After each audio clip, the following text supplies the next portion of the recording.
साथ नाही दिली त्याला खरं तर. आणि मी एकच म्हणतो आता फक्त थोडा फरक करायचा. आवाज कुणाचा? महाविकास आघाडीचा. आवाज कुणाचा? शेवटच्या आखिर की लाइन वाले लोग नहीं बोल रहे, मैं बड़ा ध्यान देता हूँ. अरे आवाज कुणाचा? महाविकास आघाडीचा. धन्यवाद. महाराष्ट्राचा आराध्य दैवत छत्रपती शिवराय, संविधान करते भारतरत्न परमपूज्य डॉक्टर बाबासाहेब आंबेडकर, आणि ज्यांनी मराठीचा श्वास आणि ध्यास दिला, ज्यांनी तुम्हा आम्हाला संघर्ष करायला शिकवलं आणि महाराष्ट्र धर्माभिमान शिकवला, ते वंदनीय हिंदू हृदय सम्राट शिवसेना प्रमुख श्रीमान बाळासाहेब ठाकरे यांना अभिवादन करतो. आणि आज महाविकास आघाडीच्या बायकाळा विधानसभा मतदारसंघातील प्रमुख पदाधिकाऱ्यांच्या बैठकीसाठी खरं तर छोटासा मेळावा आहे आपला पदाधिकाऱ्यांचा. का आपण सारखे तिघजण बोलतोय? एवढी गॅग बसली तर विसरतो असं त्याला सगळ्यांना. आणि म्हणून त्या सभेला आता ज्यांनी संबोधित केलं ते ज्येष्ठ काँग्रेसचे नेते सन्माननीय माजी आमदार मधु अण्णा चव्हाण, यापूर्वी ज्यांनी संबोधित केलं ते शिवसेनेचे आमदार सुनील शिंदे, आमदार संजय आपला कुठे गेला गेला सचिन आहे का गेला आहे का दिसला नाही मला पागे अडचण. सर्व शिवसेनेचे उपनेते दगडूदादा अण्णा, दगडूदादा सकपाळ माजी आमदार, आमच्या माजी महापौर आणि रणरागिणी शिवसेनेच्या उपनेत्या किशोरीताई पेडणेकर, माझे मित्र बबन कनावजे खांडगे, आणि ही सगळी खरं तुम्ही जे तीन म्हणताय ना ते इकडे बघा सगळेजण. रिपब्लिकन आहे, आप आहे, त्या सगळी म्हणजे आपल्याबरोबर समाजवादी आहे, आपल्याबरोबर कम्युनिस्ट आहेत. जरी इथं छोटे असते ना तरी एक लक्षात ठेवायचं, आताची पाचपोटं सारखी आहेत का? करगळीशिवाय मूठ होत नाही म्हणजे अंगठ्याशिवाय सुद्धा मूठ होत नाही. पण ती मूठ बसली, ते वज्रमूठ आहे, त्या वज्रमुठीला मनापासून सगळ्यांचं. खरं तर मी भाषण करायचं नाही असं मनात होतं, कारण सगळ्यांनी विषय मांडलेले आहेत. मी कृतज्ञता व्यक्त करायला आलेलो आहे. कृतज्ञता यासाठी की आदरणीय सोनिया गांधीजी असतील, राहुल गांधीजी असतील, आदरणीय शरद पवार साहेब आहेत, आदरणीय उद्धवजी ठाकरे साहेब आहेत, त्यांचे महाराष्ट्रातील नेतृत्व करणारे बाळासाहेब थोरात आहेत, नाना पटोले आहेत, किंवा आणखीन आमच्या राष्ट्रवादी जयंत पाटील आहेत, आमचे संजय राऊत साहेब आहेत, सुभाष देसाई साहेब, सगळी मंडळी एकत्र आली. कशासाठी? आटापिटा माणूस तुझं नाव. कशासाठी आटापिटा? तो आटापिटा या देशाचं संविधान सुरक्षित राखण्यासाठी, तो आटापिटा या देशाची लोकशाही सुरक्षित राखण्यासाठी या सगळ्यांनी एकत्र यायचं ठरवलं. खरं तर पहिलं एक जण जे आले ते मध्येच पलटी मारून गेले. नितीश कुमार आपल्यासोबत होते, त्यांनी पलटी मारली. आणि भारतीय जनता पार्टीच्या मनामध्ये हेच होतं की आघाडी होऊ नये. आणि नितीश कुमार बाहेर गेला, त्याला असं वाटलं उकळ्या फुटल्या होत्या, आता ही आघाडी होतच नाही. आणि मी तेव्हा एका चॅनलवर सांगितलं होतं, लिहून ठेवा, देशभरात काय होईल मला माहिती नाही, पण महाराष्ट्र आदर्श दाखवेल आणि ही आघाडी करून दाखवल्याशिवाय राहणार नाही असा विश्वास व्यक्त केला होता. महाराष्ट्र मेला तर राष्ट्र मेले, महाराष्ट्राविना राष्ट्र गाढानं चाले. तो महाराष्ट्र जिवंत कसा आहे दाखवण्याचं काम आज आपण करतो. त्यासाठी आपण सगळे आलो आहोत. वेळ जरी झाला तरी आपण थांबलं पाहिजे, थांबतो. त्याच्याबद्दल मी कृतज्ञता व्यक्त करतो. कारण मूळ असं आहे की लढाई कशासाठी आहे? निव्वळ आपण निवडून जावं म्हणून नाही, निवडून तर जाऊच, हॅट्रिक तर करूच, पण महाविकास आघाडीचं केंद्रात सरकार सुद्धा आणू यासाठी जायचं आहे.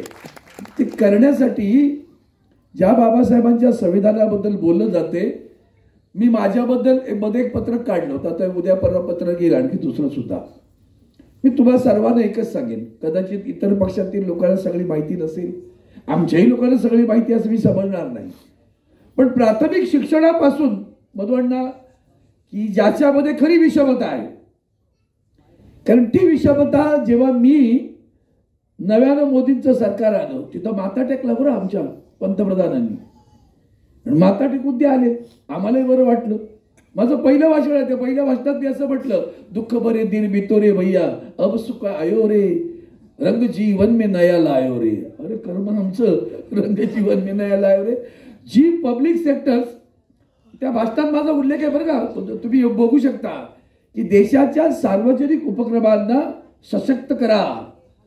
मुळात त्या काळात इंदिरा गांधींनी ते का केलं?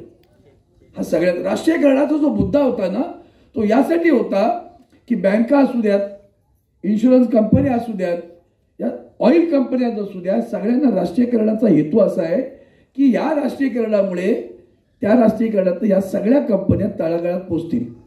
बँका गावागावात जातील, इन्शुरन्स कंपन्या गावागावात जातील, लोकांना सुरक्षित करतील आणि त्याचबरोबर सगळ्यात मोठा हेतू होता रोजगार निर्माण होईल, लोकांना नोकऱ्या मिळतील.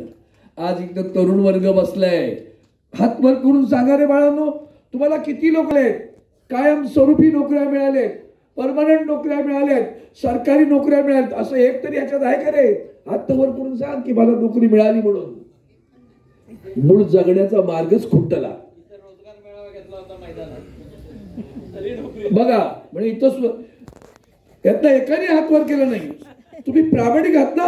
परत नोकरी नाही मिळाली, जरा हा चॅनलवाल्याने फिरवारे जरा ह्यांना दाखव, एकही माणसाला नोकरी मिळाली नाही म्हणून सांगणारी माणसं आहेत, लक्षात ठेव. तोच करा, तिथंच प्रगतीचा रस्ता खुंटला आपला.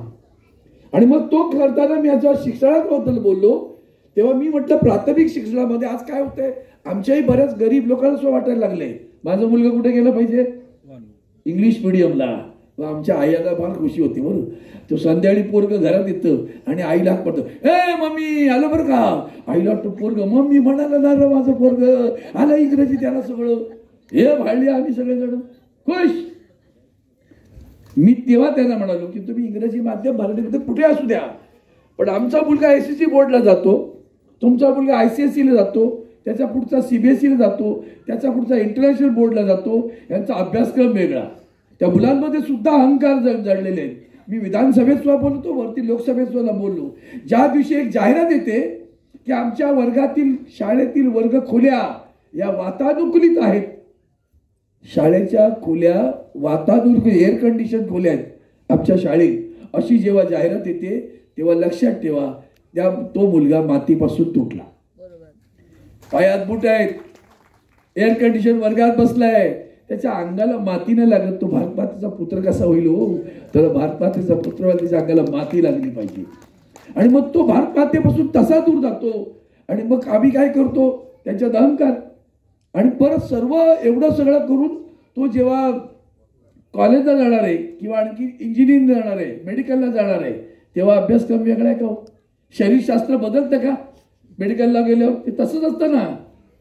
मग तू सीबीएसई मधनं आला म्हणून ह्याच्यासाठी वेगळं शरीरशास्त्र, तू आयबी मधनं आला म्हणून ह्याच्यासाठी वेगळं शरीरशास्त्र, तू एसएससी बोर्डात आला म्हणून वेगळं शरीरशास्त्र, असं नाही होत ना. Anatomy remain the same.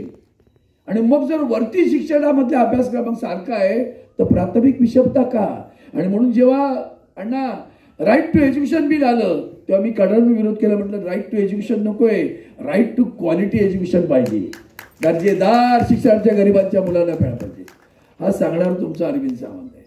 अगदी आरोग्यापासून म्हातारपणापर्यंत पेन्शन सुद्धा भांडलो, 10 वर्ष भांडतोय. EPS 95. खानगे साहेब किती पेन्शन मिळते? 1200 रुपये. लोक कोर्टात गेली, कोर्टात गेल्यानंतर सुद्धा कोर्टाने 7000 रुपये करायला सांगितलं, आज तगायत केलं नाही. आपण सगळेजण येत्या बऱ्यापैकी गिरण्या होत्या आजूबाजूला, गिरणी कामगार आहात. गिरण्यांच्या चाळींची अवस्था काय रे? मोडकळी झाल्या चाळी.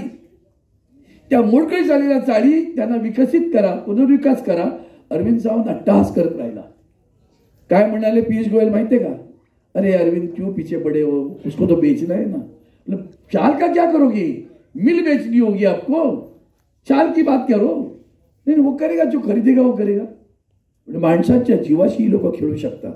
त्या गिरणी कामगारांचं मधल्या काळात कोविडमधलं उत्पादन थांबलं, आंदोलन झालं, पगार बंद झाला. मी आंदोलन गेलो आणि तिथं आंदोलन केलं तर NTCच्या बरोबर आमच्यावर राष्ट्रीय मजदूर संघाचे सचिवांची सगळे माणसं त्यावेळी तिथे होती. आणि त्या आंदोलनानंतर अर्धा पगार देण्याचं कबूल झालं. अर्धा पगार दिला, अर्ध्या पगाराप्रमाणे एरियस पट्टीला गेला.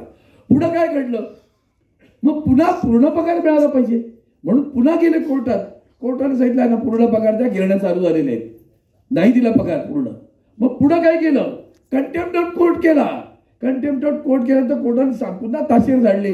मी आदेश दिला ना, तुम्ही पगार कसा दिला नाही दिला. पियुष गोयल यांचं नाव उमेदवारी जाहीर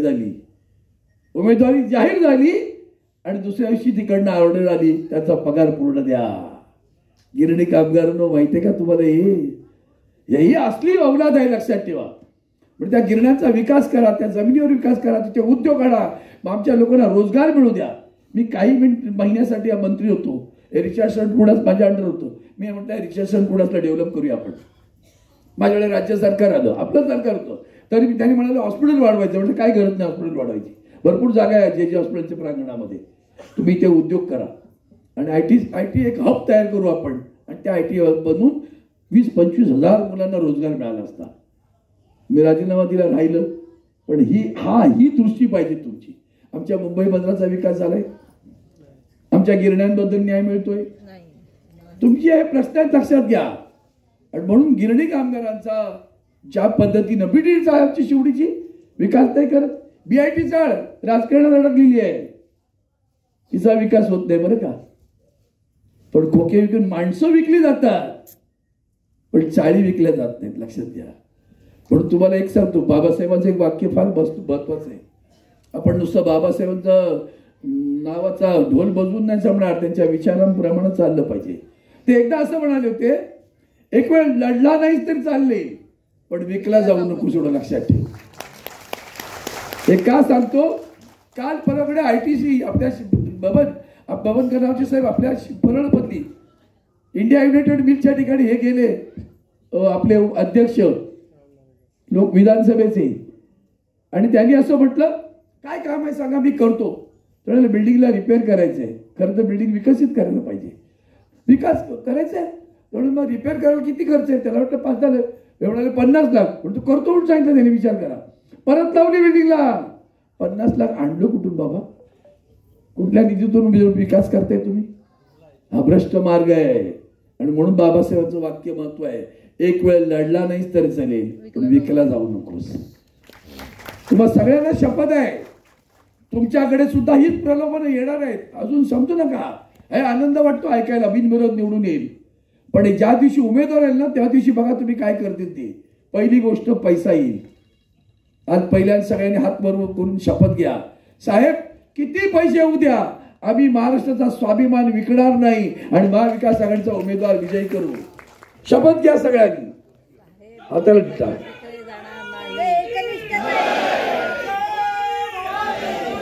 वा वा वा वा. तर जय भवानीवरनं सुद्धा राजकारण झालं. धर्माचार कसं राजकारण करतात बघा. ते आमच्या गाण्यात जय भवानी जय शिवाजी आलं, म्हटलं जय भवानी नाही, म्हटलं उद्या आईचं पण ना, माझ्या आईचंच नाव भवानी आहे म्हणलं, मी काय करू, आईचं नाव भवानी आहे ना. आई उदे गा अंबाबाई, आम्ही आई म्हणतो ना भवानीला, भवानी माता म्हणतो ना. एका तुला सेक्युलर, तुला प्रत्येकाला आपापल्या धर्माचरण करण्याचं गरज आहे. तुम्ही कर्नाटकच्या निवडणुकीत देशाचे पंतप्रधान म्हणाले बजरंगबली म्हणा, जय बजरंगबली बोलो वोटिंग करू. अरे वा, आम्ही जय भवानी जय शिवाजी गाण्यात आहे आमच्या, काढून टाका. वा रे वा. ते गुलाम आहे इलेक्शन कमिशन, भिकार झालं एकदम बेकार. मी घाबरतच नाही त्यांना, अगदी नालायक लोक आहेत एकदम विकाऊ. म्हणून ज्या देशातल्या जनतेने लक्षात ठेवा, हा खऱ्या अर्थानं दुसऱ्या स्वातंत्र्याचाच लढा आहे, हा दुसऱ्या स्वातंत्र्याचा लढा आहे. आणि म्हणून तुम्हाला मला सांगतो, आपल्या पेन्शनचा विषय वाढत नाही, आमच्या चाळींचा होत नाही, आमच्या बंदरांचा विकास होत नाही. हे सगळे प्रश्न सातत्यानं लोकसभेत मी मांडत राहिलो, भांडत राहिलो.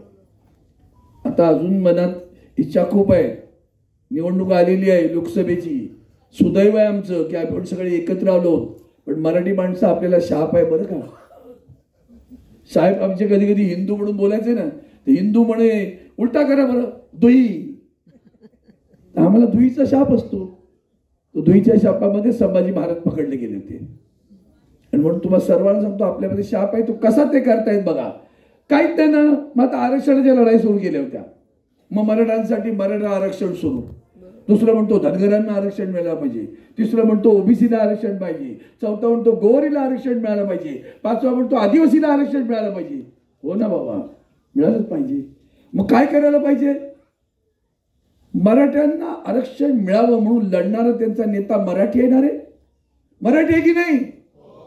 अरे घाबरत घाबरत काय बोलता? मराठी आहे ना. धनगरांना आरक्षण मिळावं म्हणून लढणारा माणूस मराठी आहे. ओबीसीना आरक्षण मिळावं म्हणून लढणारा माणूस मराठी आहे. आदिवासींना आरक्षण मिळावं म्हणून लढणारा माणूस मराठी आहे. गोवारींना आरक्षण मिळावं म्हणून लढणारा माणूस मराठी आहे. सगळे मराठी माणसं भांडत बसा रे. अनाजी पंत मजा बघतोय. अनाजी पंताला मजा बघायची. आणि म्हणून तुम्हाला सर्वांना विनंती करतो की ही लोकसभेची निवडणूक इतकी साधी सरळ नाही. का भांडतायत ते जागांसाठी आपसात? का हवंय त्यांना? का पैसे वाटताय तुम्ही? त्याला विचारा कोविडमध्ये कुठे होता तुम्ही? कोविडच्या काळात हे सगळे गायब होते. एक लक्षात ठेवा, कोविडच्या काळामध्ये आदरणीय उद्धवजींनी घेतलेली भूमिका, त्या भूमिकेमुळे महाराष्ट्रातील जनतेचे प्राण वाचले.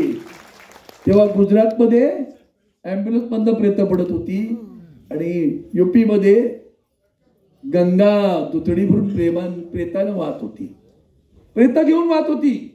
तेव्हा इथं महाविकास आघाडीचं सरकार होतं. त्या महाविकास आघाडीचेच उद्धवजी मुख्यमंत्री होते. आणि तेव्हा सर्वेक्षण केलं. त्या प्रत्येक सर्वेक्षणामध्ये या देशातील सर्वोत्तम मुख्यमंत्री कोण? तर महाविकास आघाडीचे उद्धव बाळासाहेब ठाकरे. ते सगळ्या आघाडीचं कौतुक आहे. ते त्यांचं कौतुक वर्ल्ड हेल्थ ऑर्गनायझेशन झालं, world health organisation, New York Times, NITI Aayog, सर्वोच्च न्यायालय. साधी गोष्ट नाहीये. धारावी पॅटर्न वापरा असं सांगितलं. हे तुम्हाला काय सांगतो? तुमच्या दरवाज्यात येतील मतं मागायला, महिलांना पहिलं सांगतो, आले रे आले का सिलेंडर पुढ्यात ठेवायचा. ए भाऊ, याचा भाव बोल, याचा काय भाव? 400 रुपयाला देत होता ना तू. 400 रुपये असताना तुम्ही त्या आमच्या मनमोहन सिंगासारखा, खरं सांगू का, एकदम वेगळा माणूस होता. एक सज्जन मुख्यमंत्री होता, पंतप्रधान होता. कल्पना आहे तुम्हाला की जगामध्ये मंदी होती, तेव्हा त्या मंदीमध्ये त्या विद्वान माणसानं या देशाला मंदीची झळक पण लागू दिली नाही.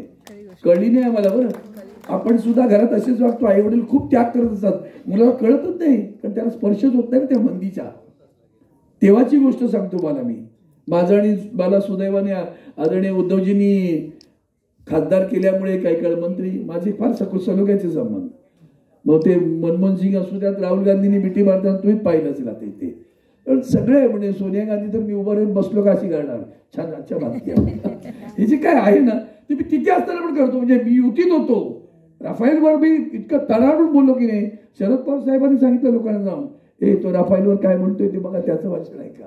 हे कशात नाही की फक्त एकच बांधिलकी.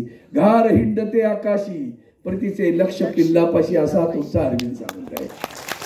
दिल्लीत असेल पण गल्लीत कायम लक्ष असतं माझं, काय चाललंय का माझ्या मतदारसंघ. फक्त एवढंच असतं की माझेच आमदार आहेत, सुनील शिंदे आहेत, सचिन अय्यर आहेत, तिकडे अजय चौधरी आहेत, आदित्यजी आहेत. ते असल्यामुळे मी तिकडे फारसं लक्ष देत नाही. पण जिथं कोणी नाही तिथं मी आहे. मग माझ्या कुलाव्यात कोण नसतं. तिकडे बायकात काय झाला, गेला एक गद्दार म्हणून आता लक्ष देतो. मनोज आमचा उभा राहत होता तिकडं, मनोज खमकेपणा उभा राहिलेला आहे. त्याला कौतुक केलं पाहिजे आपण. त्याच्या सोबत असणारी माणसं, तो राम असेल, बबन असेल, ही सगळी माणसं अशी उभी राहिली तिथं. हे उभं राहणं, तो रमाकांत राठे आमचा नगरसेवक आहे, हे सगळे जण असे अतिशय एकत्रपणे काम करतायत. आज बरं झालं, आज बरं झालं. गंगा यमुना का संगम जैसे होता ना असं वाटतं. सगळ्या नद्या आल्या, छोट्या मोठ्या झरे आली. कारण शेवटी नदीच्या प्रवाहाचं वैशिष्ट्य आहे. म्हणायला गंगा नदी असते पण तिला अनेक नद्या छोट्या मोठ्या मिळत असतात. त्या बघा 1, 2, 3, 4 छोट्या नद्या मिळाल्यात. पण ते गंगेसारख्या होतात. त्या गंगेसारख्या झाल्या. महाविकास आघाडी एका वेगळ्या गंगेसारखी झालेली.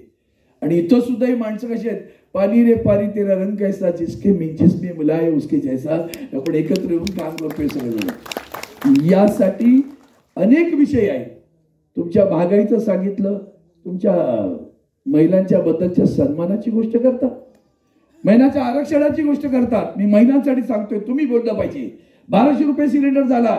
कुठल्या थोबड्याने आमच्या समोर येतं मतं मागायला? काय तोंड घेऊन येतं आमच्या समोर मतं मागायला? तूर डाळ काय झाली? डाळीचा भाव काय झाला? 200 रुपये किलो.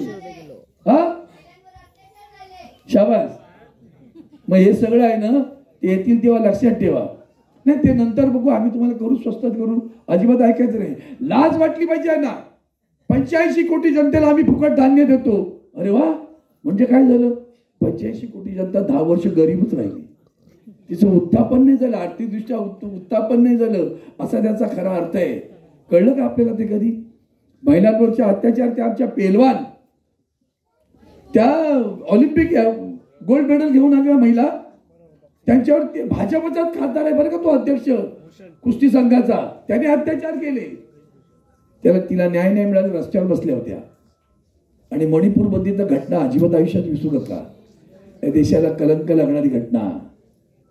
आमच्याच देशामध्ये आमच्याच महिलांची नग्न धिंड काढली जाते आणि देशाचे पंतप्रधान गप्प, एक शब्द बोलत नाही, अजिबात शब्द बोलत नाहीत. म्हणून पार्लमेंटमध्ये गोंधळ झाला. शेवटी आम्हाला अविश्वास प्रस्ताव मांडावा लागला. तेव्हा पंतप्रधान पार्लमेंटमध्ये आले, आतमध्ये 1 तासाचं भाषण केलं, फक्त 4 मिनिटं मणिपूरवर बोलले, पुढं काही नाही. लाज वाटली पाहिजे. आजही मणिपूरला गेलेले नाहीत. अयोध्येला अनुष्ठान करतात 11 दिवस, पण माझ्या देशातील महिलेचा अपमान झाला. तिथलं वातावरण शांत करूया. आता पुन्हा दंगा सुरू आहे. काल निवडणुकीत सुद्धा तिथलं ईव्हीएम मशीन जाळून टाकलं लोकांनी. ही परिस्थिती आहे. म्हणून जात्यामधले दाणे रडती सुपातले असती. कदाचित आपण सुपात असू.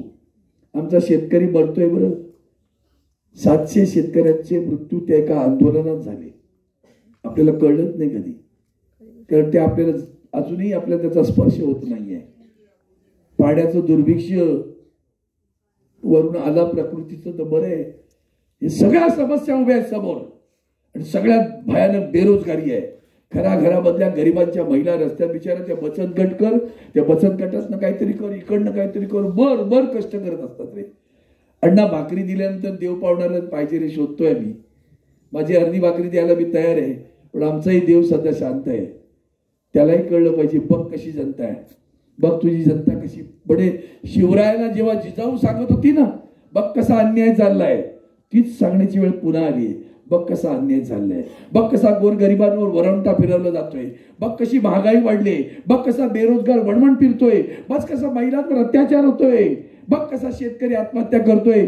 तुला आली की नाही, तुला आली की नाही जरा कळ तरी भगवा. देवा पाव रे. आता तू पावायचा असेल ना, एक बोट दिले ना, तर त्या बोटाचा उपयोग करायचा आहे. आणि म्हणून अंधकार पसरलाय. त्या अंधकारात तुम्हाला दिसावं, तुम्हाला आणि इतरांना दिसावं मशाल दिले. ती मशाल घ्या आणि हा उद्याचा विजय विशाल करा.